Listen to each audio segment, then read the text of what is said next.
Okay, once again, good day po sa ating lahat. Good evening po ngayon na nasa Pilipinas. Siguro opening prayer muna tayo, tapos magano na ng report tungkol sa buhay na napili na mag-assign ng report ngayon si Sis Doors. Okay, manalangin po tayo. Aba namin na may likha sa langit at sa lupa, ikaw ang Elohim na sinasamba ng aming mga ninuno. Elohim ka ni Abraham, Isaac at ni Jacob. Abay Hawa, kami ay nagpapasalamat sa gabing ito na binigyan mo kami ng pagkakataon kung saan kami ay nag-iipon sa Zoom upang mapag-usapan at mapag-aralan ang mga kasulatan na nasulat dito sa banal na kasulatan. Aba, nawa, sa gabi na ito, ikaw ay mag-lead sa amin at bigyan mo po kami ng kaalaman upang maintindihan po namin ang buhay na ipaliwanag ng aming kapatid. At sana po ay may mga mapupulot kaming aral upang i-apply namin sa buhay namin at maging inspirasyon sa paggawa ng kabutihan at masunod namin ang iyong kalooban. Aba, ikaw po ang nakakaalam at nakikita sa bawat isa sa amin. Nawa po, ikaw na po ang bahala sa amin at yung mga kapatid po namin na hindi na-attend, sana po ikaw po ay din sa kanila na sa next Zoom po namin na maka-attend na po sila. Ikaw po ang nakakaalam kung saan sila ngayon. Ikaw po ang bahala sa kanila, Aba. At lahat ng ito ay aming dinadalangin sa banal mong pangalan, ang pangalan ay binigay sa buong sanlibutan upang kami magkaroon ng kaligtasan. Sa ngalan ni Misaya Yahawashai. Amen. Yada. Yada. Okay. Siguro start na sis. Doors. Tayong napiling karakter at magliwanag. Magandang gabi po sa ating lahat, mga youth na nandito ngayon at sa ating mga elders. Magandang gabi po. Ang topic pala natin ngayong gabi ay tungkol buhay mo. Siguro lahat tayo ay familiar na sa kwento sa buhay ni Job. So, mag-start na po ako. May isang lalaki sa lupain ng Uz na ang pangalan ay Job. Si Job ay isang taong sakdal at matuwid. Siya ay may takot sa ating alahayam at humiwalay siya sa kasamaan. Siya ay may 7 anak na lalaki at 3 anak na babae. Si Job ay... Excuse me, walang slide. Bumalik. Kinikilalang pinadakila. Hello. Ayan. Okay. Okay na. Okay na. Okay. Si Job ay kinikilalang pinakadakila sa lahat ng mga anak ng silangan dahil sa kanyang mga ari-arian at kayamanan. So ayun po, sa buong silangan, si Job po ang kinikilalang pinakadakila at siya nga ay isang matuwid at takdal na tao. It means nagtutura po si Job o tawagin nating sinabuhay niya ang Torah. So continue. Isang araw, ang mga anak ng kalangitan Isang araw, ang mga kalangitang anak ng Aba ay nagsipuntahan at nagsiharap sa Aba at naparoon din si Satanas. So, ibig sabihin ng kalangitang anak ay yung mga anghel na kung saan sila ay nagsiharap sa Aba at isa na rin doon si Satanas. So, hindi natin maitanggi na si Satanas ay isa sa mga kalangitang likha ng ating Aba. Tinanong ng ating alahayam si Satanas, Satanas, saan ka ba nanggaling? Sagot naman ni Satanas, ako ay galing sa lupa at naglibot-libot ako sa buong mundo. Sabi naman ng ating alahayam, napansin mo ba ang aking lingkod na si Job sapagkat walang gaya niya sa lupa sa kanyang pagiging sakdal at matuwid na lalaki. Siya ay may takot sa alahayam. Nang gayoy sumagot si Satanas, totoo bang may takot si Job sa alahayam? O baka naman, sinasamba ka lang niya dahil binigay mo lahat ng kanyang kagustuhan at pangangailangan tulad ng kanyang kayamanan at ari-arian. Pero subukan mong kunin lahat yan sa kanya, di ba't itakwil kanya ng mukhaan? Kaya sinabi ng ating aba, ni Satanas, sige, bigyan kita ng pahintulot sa pwede mong gawin sa lahat ng kung anong meron kay Job. Huwag mo lamang galawin si Job. Pagkatapos, umalis na si Satanas. So, ayun na nga, nag-usap ang ating aba at si Satanas. Sa kanilang pag-uusap, binigyan ng authority sa ating aba si Satanas sa pagkuha ng lahat ng karangyaan na meron si Job. Huwag lamang itong galawin. Isang araw, nagtitipon-tipon ang mga anak ni Job sa bahay ng kanyang panganay na anak na lalaki.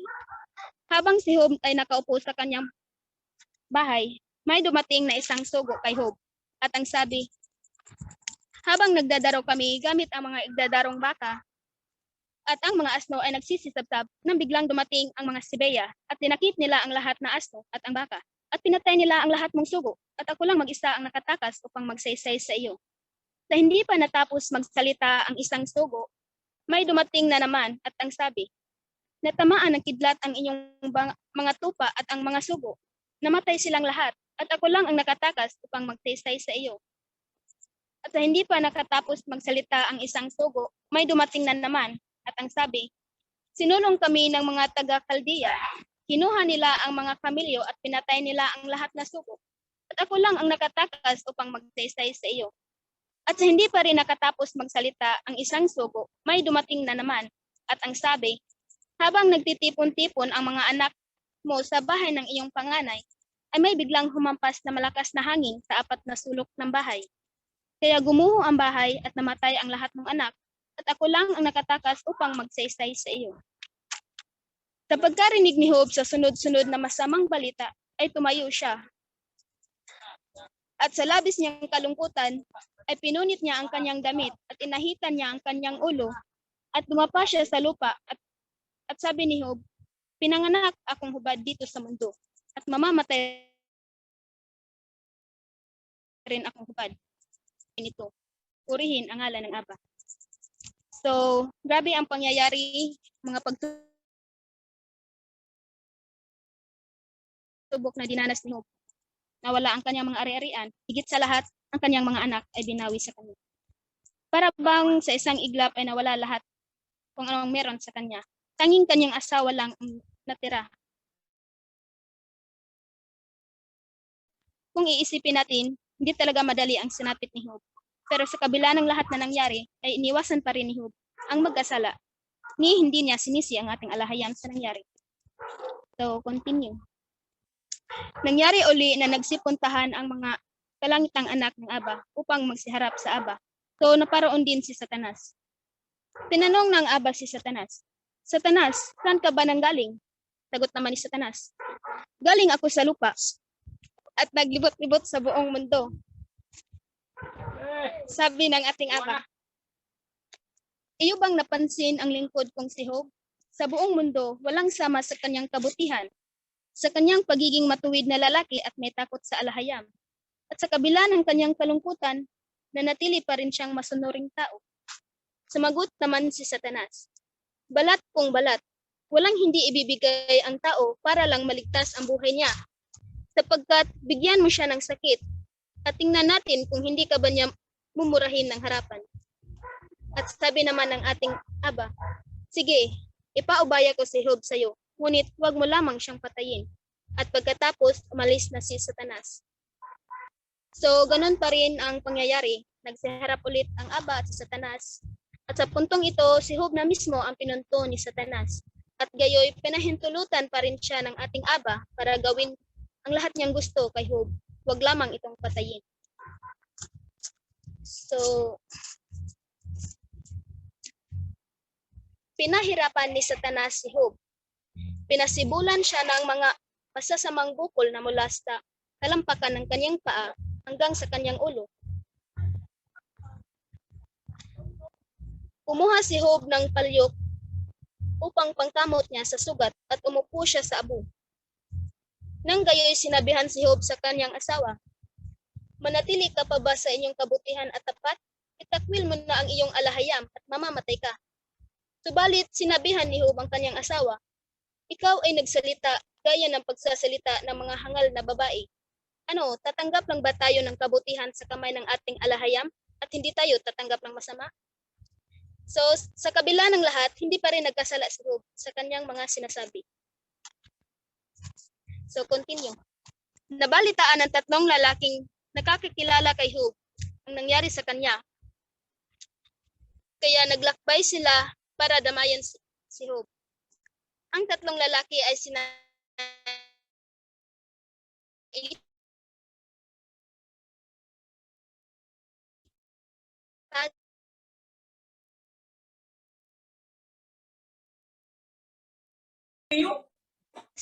Bildad sa loob ng linggo.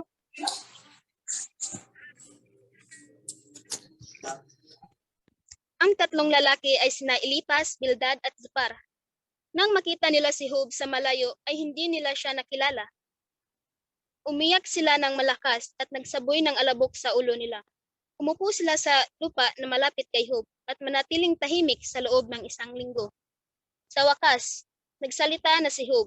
Sinabi niya kung gaano kasakit ang nararamdaman niya at isinumpa ang araw ng ipinanganak siya, ngunit hindi naman nawala ang pananampalataya ni Job. Nagsalita na rin ang tatlo, pero sa simula pa lang, halatang halata na hindi sila nagmamalasakit kay Job.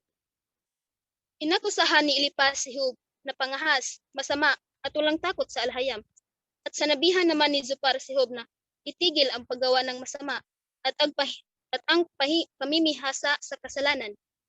At may pinakamasakit pang sinabi si Bildad. Pinalitaw niyang nakagawa ng kasalanan ang mga anak ni Job, kaya dapat lang silang mamatay.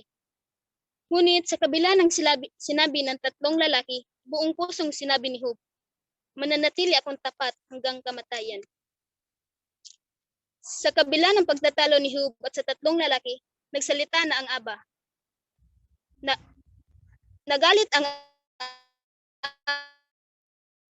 Aba kay Eliphaz. Kaya pinagawa ng Aba si Job ng alay para sa tatlong lalaki at ipinagdarasal ito. Pagkatapos magdarasal ni Job para sa tatlo, ay ibinalik ng Aba ang karangyaan ni Job, ang kayamanan at ari-arian nito, at doble pa ito kaysa sa una. At muling nagkaroon ng anak si Job, 7 anak na lalaki at 3 anak na babae. Pagkatapos ng lahat, ay umabot pa si Job ng 140 years at nakita pa niya ang kanyang mga apo at apo ng kanyang mga apo. At namatay lang siya dahil sa kanyang sobrang tanda na. At dito lang nagtatapos ang kwento ng buhay ni Job. Okay ra, mag-question na ta. Sa question na. Reflection sa Ikaw lang magbigay ng reflection, Brother Rex, sa topic natin. Share your own learnings. Sige. Okay po. Magandang gabi po ulit sa ating lahat. Ang ating ngayon tungkol po sa buhay ni Job or Job sa Bisaya. Isa po ito sa pinaka-paborito kong mga kwento ang tungkol sa buhay ni Job. Kasi naman po nakwento na kanina kung ano naman ang buhay niya at ano talaga dito sa atin ngayon ba sa ating mga bawat isa sa ating mga sitwasyon na mapupulutan natin ng aral. Dahil po ang buhay po ni Job ay grabe po, siya po ang pinakamagandang example sa mga taong maraming pinagdadaanan, maraming mga struggle in life na grabe kahirap. Wala na sigurong mas hihigit pa sa pinagdaanan ni Job sa ating mga pinagdaanan ngayon. Siguro sa ating mga pinagdaanan sa ating buhay ngayon, nasa ano lang tayo, tumoy rata sa kuko ni Job sa kanyang pinagdaanan dahil una, apat na sitwasyon na sa hindi umabot ng oras o ilang minuto lang na nangyari, kinuha ang lahat kung ano ang meron si Job. At ang pinakamasakit pa doon, yung kanyang mga anak Dahil wala nang mas hihigit pa doon na okay lang mawala lahat ng ari-arian, wag lang ang mahal mo sa buhay. Ganun. Dahil, kaya gaya ng sinabi ni Job na galing tayo sa lupa din tayo babalik. Purihin ang banal na pangalan ng Elohim. So, ganyan na. At ang pinakamahirap pa sa lahat, na dumating sa sitwasyon ni Job, kahit sa kanyang kahirapan at pinagdaanan, mismong asawa pa ni Job, siya pa ang ni Job, na gumawa ng para mahinaan ng loob si Job, na sana yung asawa niya, yun sana ang kanyang kahati sa buhay. Siya sana yung ni Job, magdasig unta ba ni Job, pero yung ipinakita ng kanyang asawa, walang pananampalataya. Sinabi ng kanyang asawa, magpatuloy ka pa rin ba, Job? Maanuhin mo yung iluhi mo, sumpain mo yung iluhi mo at magpakamatay ka. So sobrang sakit na salita na nanggaling mismo sa kanyang asawa. Wala na si Job, wala nang lahat sa kanya. Tapos ang kanyang sarili pa puno ng mga sakit, may mga nuka, kabahong, grabe na talaga ba, pero hindi natin nakikita na si Job ay pinahinaan ng loob. Kaya isa po sa pinakamagandang makukunan po natin ng aral itong buhay ni Job, na kahit sa anong sitwasyon, manatili po tayong maglilingkod sa Aba. Dahil sinabi po ni Job, ang Aba po ang nagbigay, ang Aba ang kukuha. Kaya matuto po tayong tumanggap sa lahat ng mga pangyayari sa lahat ng sitwasyon, dahil isipin po natin na ang Aba ang nagbigay at ang Aba din ay kukuha. Ganun lang po at maraming salamat. Yes. Thank you. Nice sharing. So, wala na po bang bibigyan? Dito lang po tayo sa questions. Questions and answer. Okay lang po ba? Sige. Question number 1.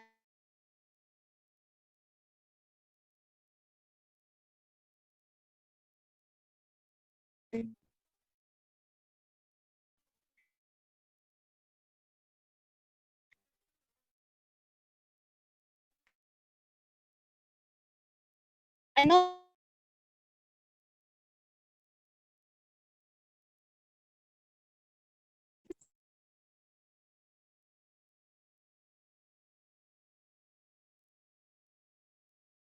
Robotic assist.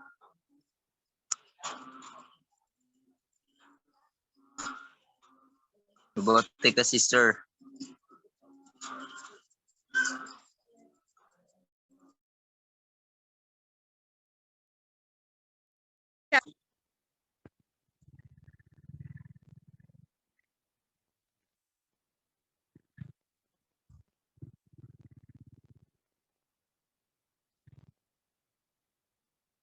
So,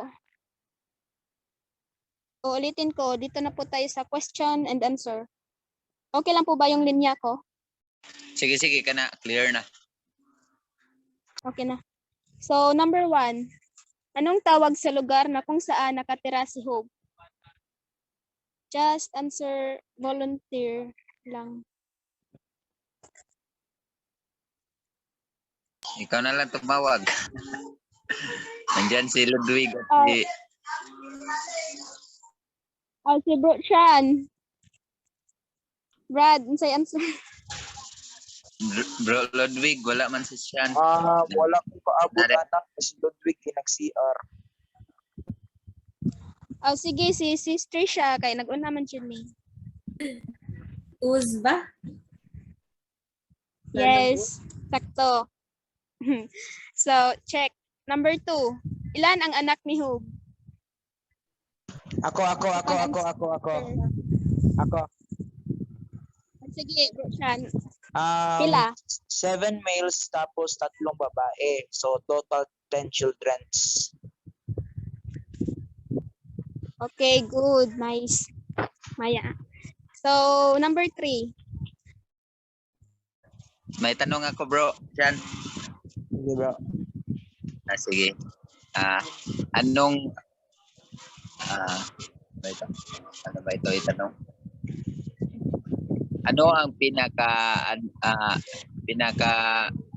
ano mong linya ba sa mga binitawan ni Job na mga salita? Na pinaka gusto mong linya sa kanyang paninindigan? Okay, bro. Okay. At paliwanag, bro. Ano, bro? Yung sinabi niya, bro, na Englishin ko lang, bro, kasi yung notes ko is Sige.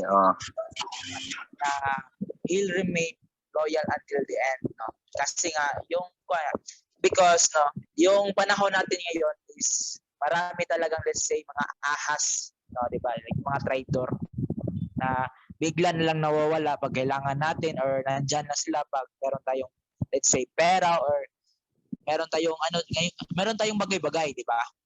So, believe ako kay Hope, no? Kasi nga, even though na binigyan siya ng mga ganon, kinuha yung anak niya, pinatay yung mga yung mga asno niya, tapos nagkasakit pa siya, ano tawag nun?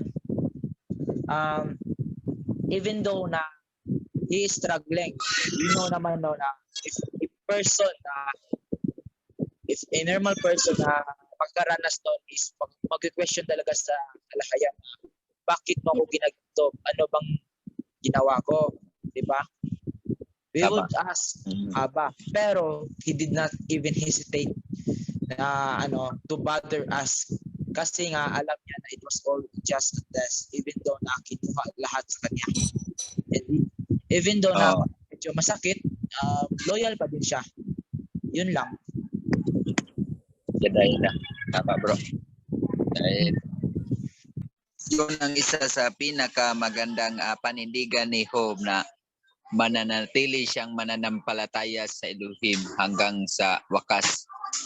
So ganun nga ang sinabi ni bro siya na kahit sa gaanong pagsubok na dadaanan ay patuloy pa rin tayong maglilingkod sa Elohim kahit na minsan hindi na natin naintindihan kung tayo pa ba ay nasa Elohim dahil normal sa mga tao na magtanong talaga kung ano nang nangyari sa atin.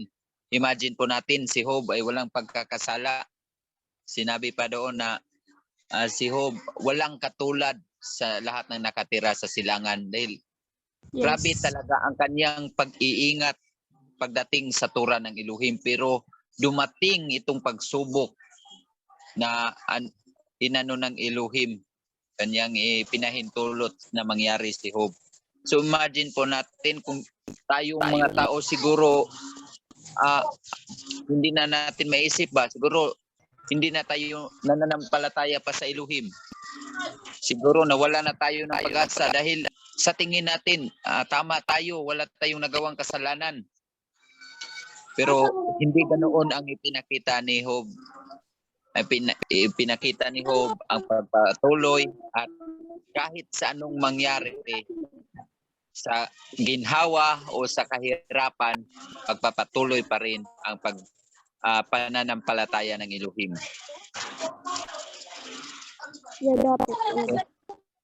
At sis Tricia, anong mo sa buhay ni Job?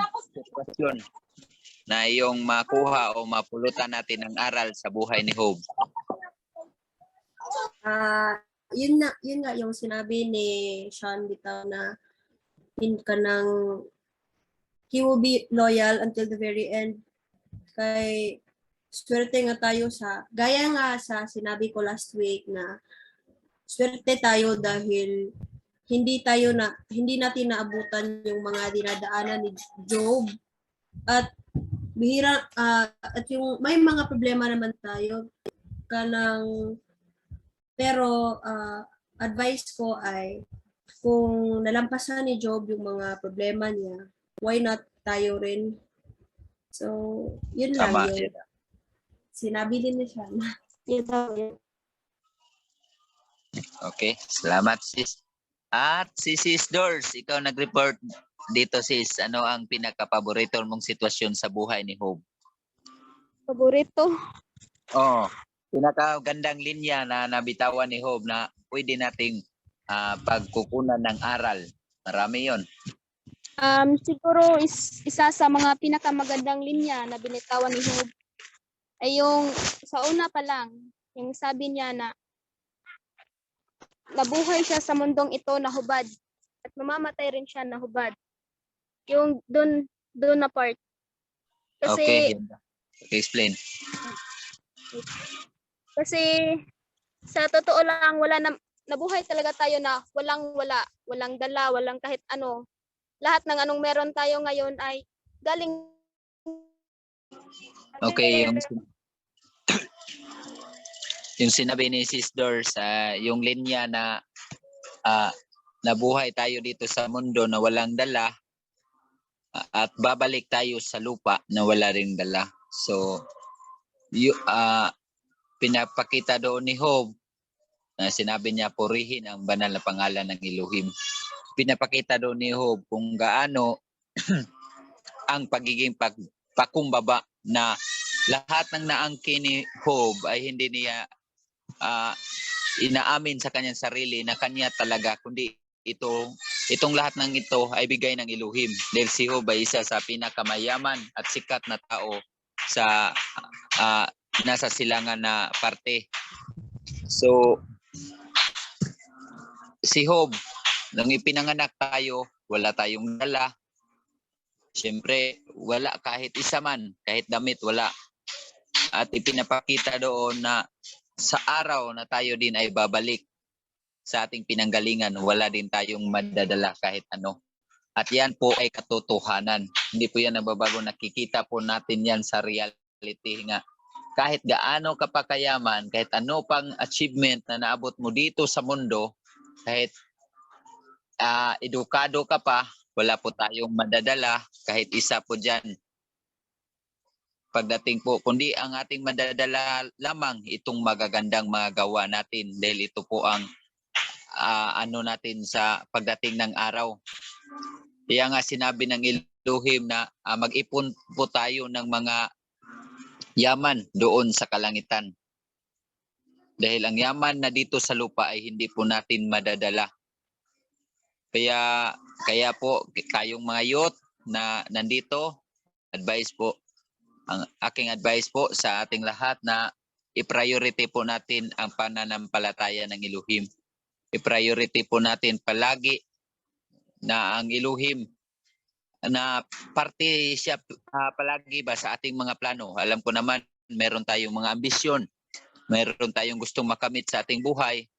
So always put in the center Elohim.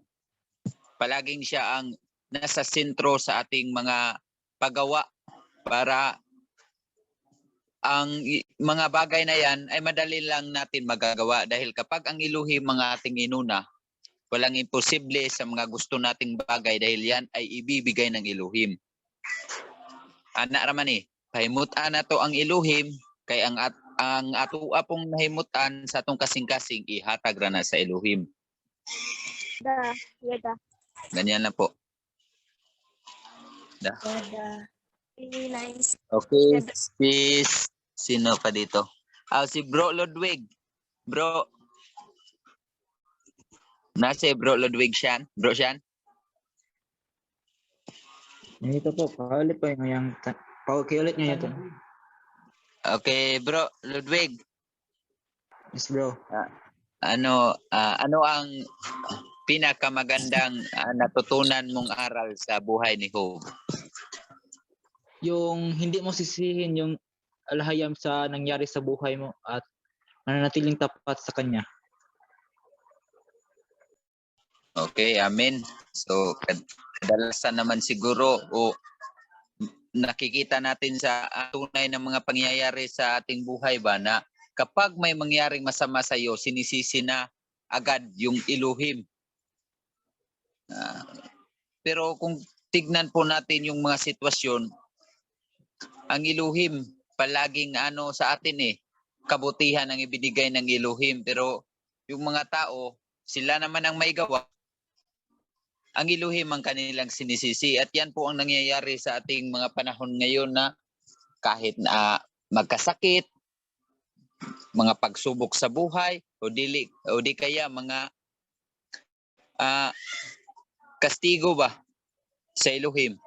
Dahil sa kanilang pagsuway sa utos ng Elohim, kaya may mga disiplina ang Elohim. So, sa ganyang mga paraan, minsan ang tao hindi na iniisip ang side ng Elohim. Ang kanilang iniisip ay kanila ng sarili na puro na lang gusto nila, kabutihan ang mangyari sa kanilang buhay. At yan po ang isa sa mga ugali nating mga tao na naging tayo ba? Selfish tayo pagdating sa ganyang mga bagay na kailangan ang ating inuuna natin ang ating sarili. Tapos kapag may mangyari sa atin, sinisisi na natin ang Elohim, tayo naman ang may gawa, tayo naman ang mali. Kaya ganito sana ang dapat nating gawin Kung may gagawin tayo, dapat isipin muna natin ano ang kahinatnan ng ating gagawin. Dahil pagdating pagdating sa mga problema,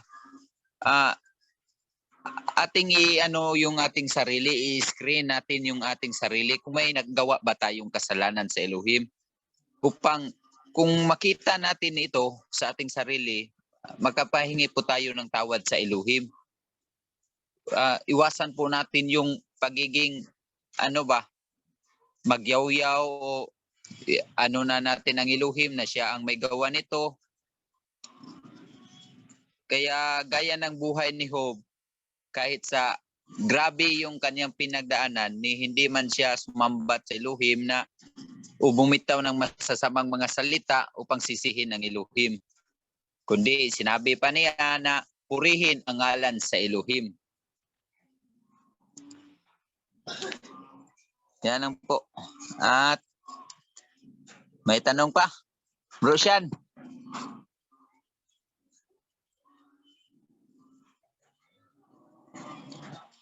Yes, bro. Hello. Yes, Okay. bro. Napaka Bro Sean? Yes, bro. Nagkuha na sa research. Sige, laban. So, busy na Okay. Ito bro. Lang ito. Medyo pareha lang ba sa mga tanong ko? So, ganito bro. Sa realidad na buhay natin bro, ano ang natin sa buhay ni Job? Ma-reflect ba? Okay. Siguro if we're talking modern times, maybe dahil nga we were once colonized by Spaniards. We are cursed by Al-Hayab na hindi natin nakilala yung tunay na pangalan. So we are really making our own doom, let's say doomsday na ganyan na mga malas sa buhay natin. But most of the people ngayon na walang hindi nila alam yung katotohanan is biniblame nila sa creator natin. Let's say sa Panginoon nila yung mga nangyayari. Let's say if ako, example, meron akong cancer, I would really blame if someone ganyan if hindi ko pa alam to. Pero noon, if I was in Catholic, I usually blame something to GC, if meron talagang or malas talaga ako, like I would curse, Pero for now, kasi nga meron nasa kawan ako, I would relate it to something na nandito na sa kawan. So it would be relatable na kung ano meron tayo ngayon. Let's say na we are, diba, like let's say na nawala tayo or meron nawala sa atin ng mga kapatiran na pumunta doon sa sa kabila, means na hindi natin sila sinisisi or gano'n, or binibigyan ng mga backfire, gano'n. Like, di ba, sa ginawa ng tatlong lalaki, nakalimutan ko yung pangalan, hindi ko na take note kasi mabilis, no? Di ba, they accused him of bad doings. Ganon din sa kanila. In-accuse sa kanila tayo na meron tayong ginagawang mali. Traitor, etc. Tagpas tayo. Di ba? Pero Job choose not to fight back or hindi na pumalag.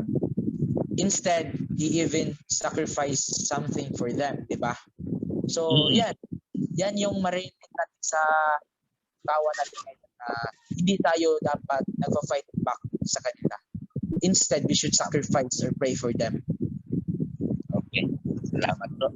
Maraming salamat sa mga kaalaman bro na iyong nabahagi. Sis Nobi. Dito. Magtatanong ako sis. Hello. Hello po. Ano sis, ito tanong ko. Paano ba to? May mga sitwasyon ba nga magkakatulad na nangyari sa iyong buhay na magkakatulad sa nangyari ni Job, sa buhay ni Job? Siguro po kasi tao lang naman ako eh. May mga kasalanan rin, tapos syempre humihingi rin ng tawad. Yun po. Okay po. Salamat po. Salamat sis Nobi sa yung ano. Sorry po, opo. Dahil siguro normal, masasabi nating normal sa atin ba yung mga pagkakasala na nagawa natin na minsan ay hindi natin na anuhan. So ang pinaka-the best na gawin po natin ay humingi po tayo ng tawad ng Elohim. Sa gaya ng ginawa ni Job sa kanyang mga anak during mga occasional o may mga birthday sa panahon ng kanyang mga anak, ang kanyang mga anak ay nag-invite at silang mga anak ni Job lahat nag-iipon at gumagawa ng bangkete, kumakain at nag-iinom. So ang ginagawa ni Job, kinabukasan si Job mismo ang mag-aalay dahil sabi niya na baka sa hindi naalam ba ng kanyang mga anak ay nagkasala ang kanyang mga anak dahil nagamit nila ang pangalan ng Elohim na walang kabuluhan, o di kaya ay nakaano sila ng mga salita ba laban sa Elohim, kaya naggumagawa siya ng mga handog para sa Elohim upang humingi ng tawad sa kanyang mga anak. So sa pinakita na practices pala ni Job, kahit hindi niya alam talaga na nagkasala ang kaniyang mga anak, humihingi siya ng depensa na agad upang hindi talaga malayo talaga sa pagkakasala. Kung may pagkakasala man na hindi sinasadya na nagawa ang kanyang mga anak, ay ito ay nahingian na ng tawad ni Job. So ganun po sana. So tayo ngayon, kahit minsan may mga bagay na hindi natin alam na tayo pala ay nagkakasala, so ang maganda po natin gawin ay humingi na tayo ng Elohim ng patawa, dahil minsan may mga bagay talaga na hindi natin alam ba na mali na pala at atin lang binabaliwala. So sa harap pala sa Elohim, mali pala yon, kaya mas mabuti na humingi na tayo ng patawad sa Elohim. Dahil baka yung kasalanan na yan ay maano na natin ba, ma-practice na natin at masanayan na natin, hindi na tayo mahirap nang maiwasan. So sa ganyan nga mga paraan, gaya ng ginawa ni Job, ipaghingi po natin ng tawad. Kung may pagkakasala tayo na hindi natin alam, yan po ang sasabihin natin sa Elohim. Okay po. Yada. Bro Fritz. Naka-Hebreo ang pangalan, Bro Fritz.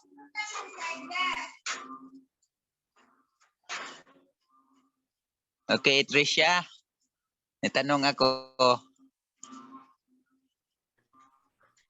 Ano po? Sige. Ano sis, ito lang yung sitwasyon sa buhay ni Job at sitwasyon sa buhay mo nga parang may pagkatulad.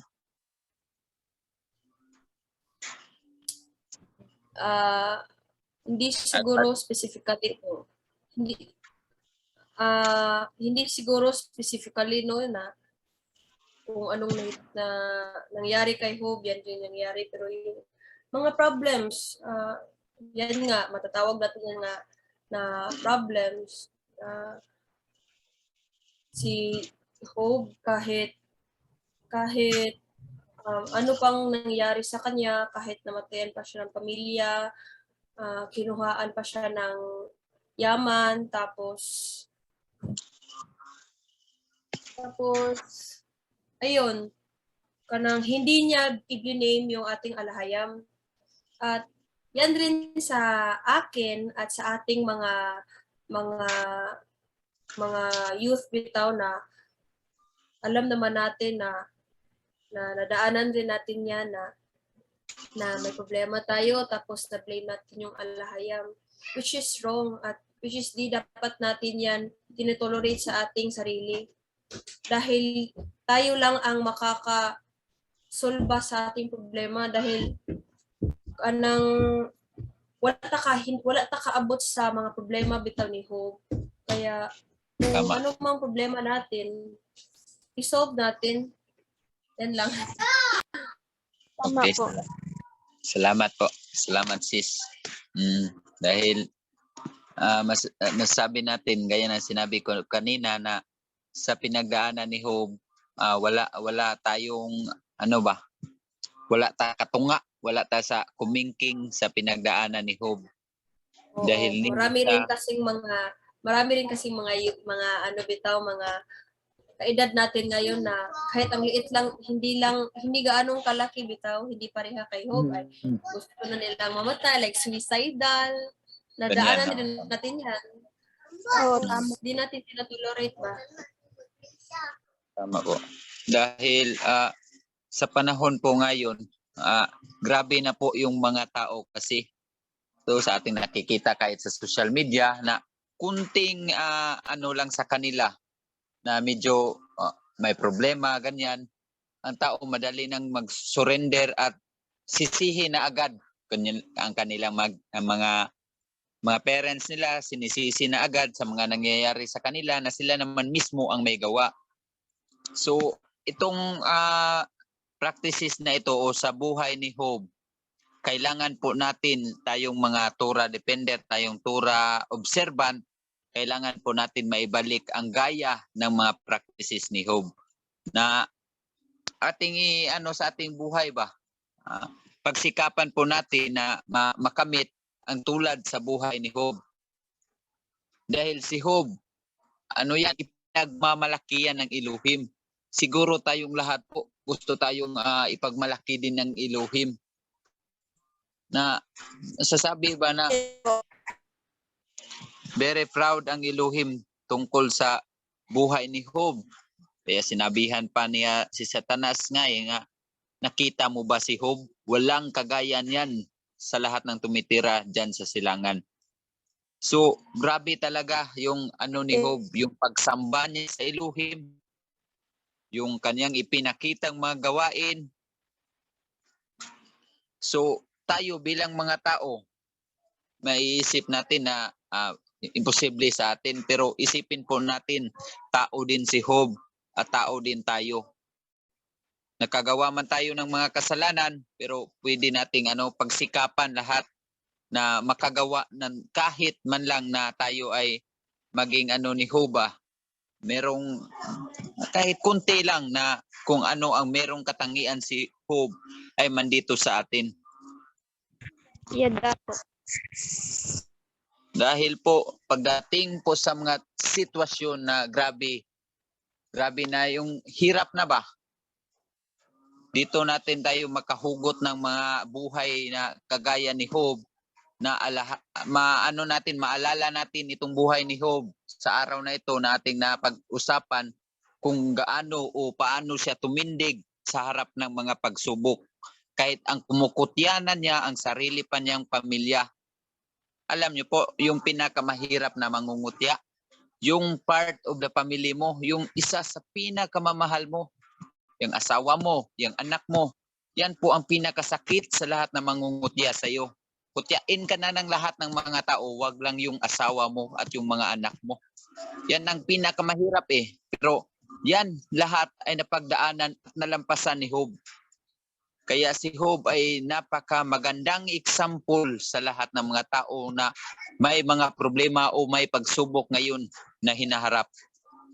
Dito po tayo humugot na kumuha tayo ng mga lakas dahil si Job, tignan po natin ang sitwasyon ni Job. Si Job ay tao lang din at tayo ay tao din.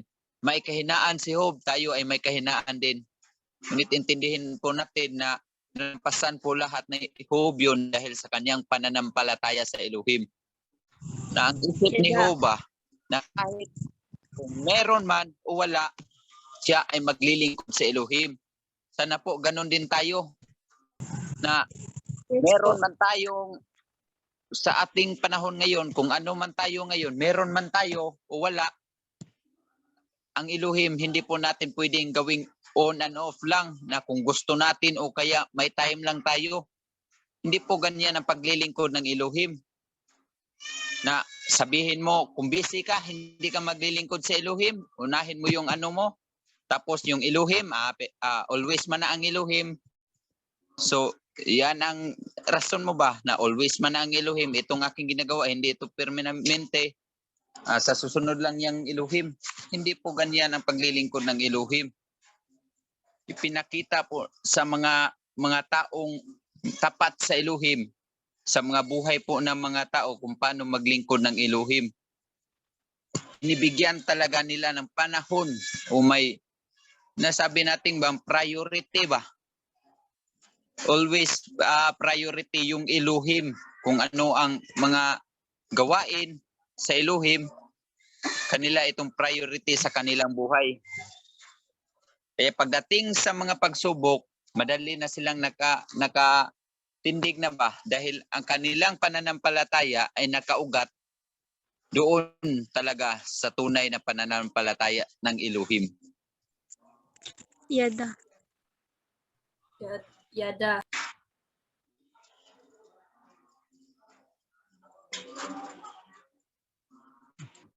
Sino pa po mag-share dito? Sa mga elders po natin, baka may ano po, may share po kayo tungkol sa buhay ni Job.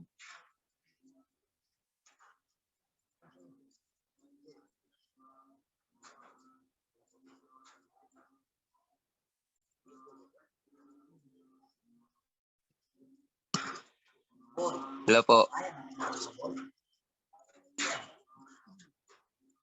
Okay, wala naman siguro mag-share ngayon.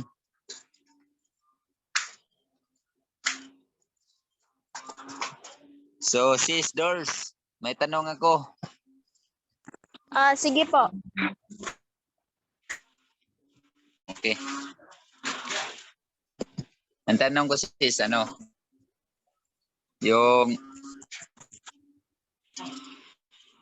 din, katulad lang din ng tanong ko sa kanila na sa sitwasyon ng iyong buhay, ano ang maihalintulad mo sa nangyari sa buhay ni Job?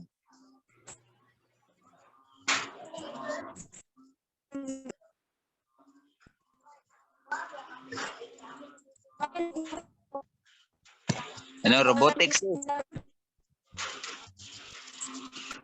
Hello? Hello po? Okay na? Clear na. Okay na. Sige po. Kung ang pag-uusapan ay yung may pagkahihintulad ba sa buhay ni Job, siguro wala po akong masasabi na may pagkakatulad sa nagawa ni Job, sa pagiging tapat niya, sa pagiging matuwid niya na tao. Hindi po nakakapantay, o para sa sarili ko, hindi po ako nakakapantay o naging magkatulad kay Job. Kasi mismo po sa sarili ko, hindi po, masabi natin na tapat tayo, pero hindi talaga ganun katulad kay Job. Kaya wala akong masabi na may pagkakatulad kami sa kanyang mga katangian. Kaya mas mabuti kung mula ngayon tularan po natin o i-apply po natin ang ating mga natutunan mula sa buhay ni Job. At yun lang po. Okay, salamat. Salamat sis sa pag-share mo tungkol sa Siguro tama 'yon na sinabi ni sis Ders na siguro wala talagang masasabi tong katulad talaga ba, pero kanang 100% yun na similarity sa buhay na nangyari ni Job, wala talaga. Pero ang lang natin, kung may mga sitwasyon talaga sa ating buhay na parang din ba, may pagkakahalintula din, pero lang, medyo minor lang. Nasasabi natin hindi gaano talaga na ganoon sa nangyari sa buhay ni Job. Dahil minsan sa ating buhay, may mga talaga na parang panghihinaan tayo ng loob. Dahil nga maraming nag-uusig sa atin. Yes po. Minsan, iniisip na natin na magpapatuloy pa ba ako sa paglilingkod sa Elohim, sa aking mga pinagdaanan, na masasabi nating maliit lang nga mga pinagdaanan, ngunit ating binibigyan ng diin ba na kahit hindi na masyadong importante o hindi na gaanong kalaki na ating pinagdaanan, ngunit minsan ito ay nagaano sa ating mga puso. Nadadala tayo. Kaya alam ko po, siguro sa mga elders natin, halos siguro may mga tao talagang nag-experience dito na mismo ang kanilang asawa, yun pa ang nagiging hadlang sa kanila sa paglilingkod ng Elohim. Yun pa ang nagiging nila. Yes, correct. Correct. Dahil hindi po lahat ng nandito ngayon o parte sa ating pananampalataya ay ang kanilang mga asawa ay nadadala nila o di kaya ang kanilang mga asawang babae o lalaki. Dahil may naalala po akong kapatid natin noon na isa siyang chapter leader noon, na hindi siya nakapagtuloy dahil ang kanyang asawa mismo ang kanyang malaking sa buhay niya ba, hadlang sa paglilingkod sa Elohim. Itong asawa niya, ito pa ang mismong nangungutya sa kanyang pananampalataya. Kung papansinin naman po natin, wala namang masamang nagawa sana itong pananampalataya natin. Wala sanang masamang epekto sa kanila ba, pero dahil sa kanilang sariling pag-iisip, binigyan nila ng mali ang ating mga ginagawa o ang pananampalataya. Ganon.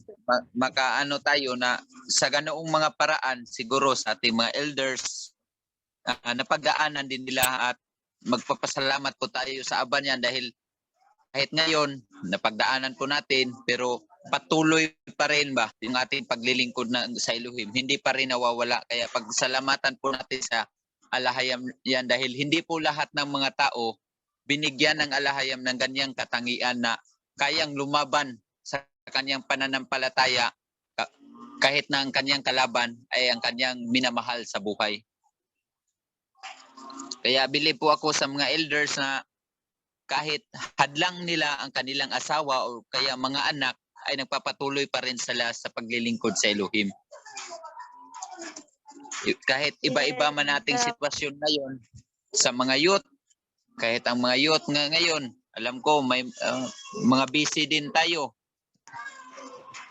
May mga gawain din tayo na dapat sanang unahin natin, ngunit believe din ako na binigyan talaga o naging priority talaga ang Elohim kahit gaano ka busy, binigyan talaga ng pagkakataon na kahit sa araw naman ng ito ay makapag-ano tayo sa Elohim o makapag-sharing tayo ba tungkol sa salita ng Elohim.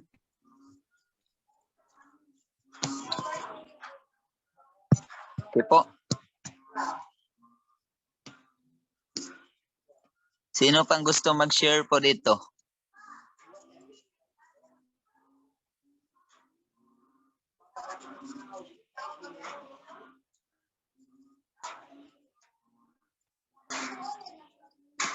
Sinong gusto magdagdag po? Ako, gamay lang, Brad Rex. Sige po, Ate Arlene. Ako no, kanang insight lang nako kanang in our present time, kuan, in present time na to, hindi lahat tayo na nandito na tayo sa Torah, nandito na tayo sa sa ating kalalagyan sa pananampalataya. Ang akin lang na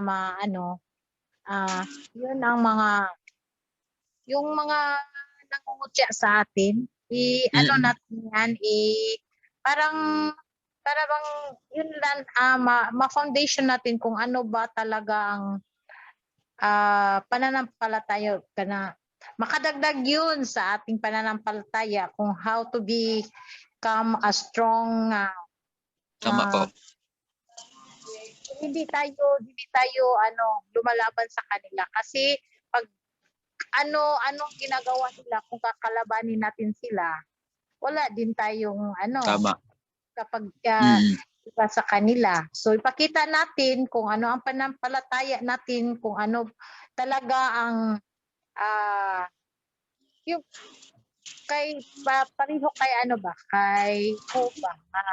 Maski kinukot na siya, below the belt na, hindi din siya hindi siya na discourage. Pa siya, naging stronger siya sa sa mga kinukot siya sa mga tao. So para sa akin ngayong panahon na ito, isa yun si Job sa ating mga sarili na maging hope tayo, maging hope naman tayo sa nasa in the future. Kasi kasi ngayon po nag-aaral tayo. So meron tayong meron para bang ma-picture out natin ang experience ni Job, 'di ba? Tama po. Yeah. Kaya kung sarili lang natin inaasahan natin, meron talagang mga tentasyon Di ba? Ang tentasyon every time nandyan lang sa likod, nandyan sa katabi natin, nandyan sa harap natin. Hindi tayo Oo. Yes. Anytime, any minute, merong tentasyon talaga.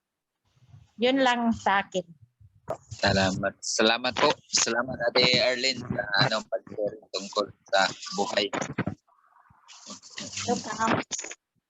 Dahil itong buhay ni Job talagang ito malaking aral sa atin ba? Ngayon tayo ay masasabi nating grabing mga pagsubok, dumaan na tayo sa mga grabing pagsubok. Pero itong kapag nalampasan po natin ang pagsubok na ito, gaya ng pangungutya ng iyong asawa, yung pangungutya ng mga kapitbahay, yung hindi natin kamag-anak, madali lang yan lampasan. Ngunit kapag ang nangungutya ay sariling inana natin, kapatid natin, o di kaya yung asawa mo, yan na ang nangungutya, yan ang pinakamahirap po. Pero itong advantage naman sa makikita natin, kapag nalampasan po natin ang ganyang sitwasyon na pangungutya, siguro lahat ng paraan ng pangungutya na gagawin ng ibang tao ay malalampasan natin. Pero Brad Rex, hindi ko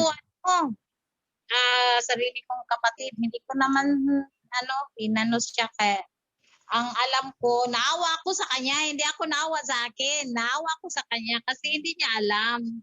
So pinag-pray ko na lang siya nga maano siya. Mm. Ko siya tinalak Oo. na talaga siya. Eh hindi niya alam, kawawa talaga yung kapatid ko. Ganun mag-isip. Mm. Yan po. Siguro talaga tayo yung mga ano ba yung sa pananampalataya, pagdating sa pananampalataya, yung mga kritiko, yung nangungutya sa atin, gawin na lang po nating normal. Dahil nga pinaka-example natin ang ating Misaya. Kahit masasabi natin ating Misaya perfect na 'yon, walang ano 'yon, wala way kasaway, pero anong nangyari? Marami pa ring mga pangungutya ang nagaganap. Dahil po nga pagdating po sa critics, pagdating po sa pangungutya, walang ikyas, walang takas. Kahit mabuti ka, gagawan ka ng masama, ganyan. Kaya gawin na lang po nating normal ang mga kaganapan na yan na bilang mananampalataya, normal talaga ito na pagdaanan natin. Dahil nga nangyari ito sa pinaka-leader natin, ang ating Misaya. Yes po, Yada. Yada. Okay po, may magdadagdag pa?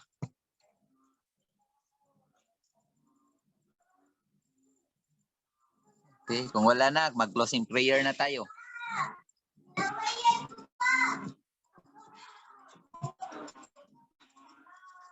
Wala na po, mag-closing prayer na tayo.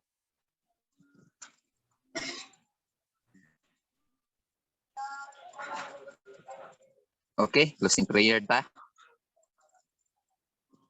Dakilang Ama na may likha sa langit at sa lupa, Abay Hawa, ikaw ang Elohim na sinasamba ng aming mga ninuno. Elohim ka ni Abraham, Isaac at ni Jacob. Aba, labis po kami nagpapasalamat sa gabing ngayon na may natutunan po kaming aral tungkol sa buhay ni Job.